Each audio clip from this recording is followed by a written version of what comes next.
Jaunimas šį kartą tikrai buvo labai sąmoningas ir tikrai teikia daug vilčių, kad po šios stovyklos daugiau atlikinės praktikas, išlaikys tą ritmą 40 dienų jiems užduota ir jų pasirodymai, jų pasisakymai tai patvirtino, kad jie tikrai suprato tas žinias, atrodo abejingai kai kas klausė, tačiau atsiliepimai, tarpusavio pokalbiai jų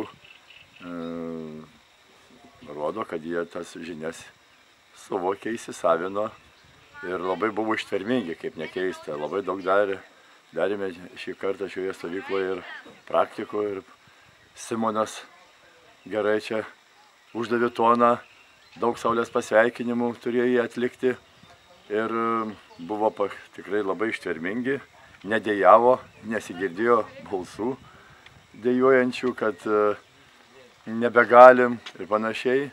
Tai mane truputį nustebino. Būna, kad jaunimas pradeda dūsauti, dejuoti, o šį kartą jie buvo labai pasirengę, nusiteikę dalyvauti, kai mes reikalavom 100%.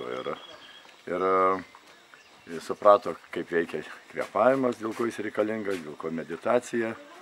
Įspūdis toks, kad jie tikrai pailsėjo. Pailsėjo ta prasme, kad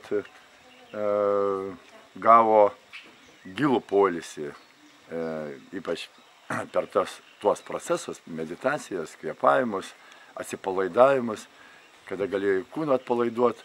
Tai visas tas kompleksas davė tokį gilesnį psichologinį, emocinį atsipalaidavimą, įsistresavimą. Ir manau, kad jie dabar grįžę namuose giliau miegos, anksčiau eis miegot ir pradės džiaugtis gyvenimu, laikydamiesi tam tikro ritmo, tam tikro režimo, kuris padės jiem mokytis, ugdyti save, teisingai ugdyti save, ne tik intelektualiai, kai moko mokykloje, bet ir dvasiškai. Na ir palinkėčiau, kad jie toliau laikytųsi gyvenimo ritmo,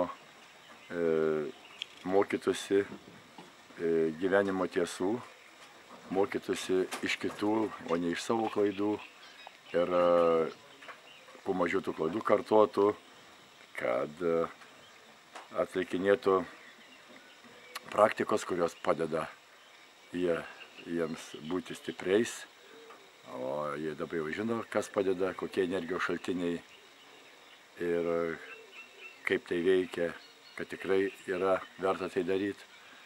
Na ir manau, kad tokių stovyklų, kuri dabar įvyko, reikia ženkliai daugiau.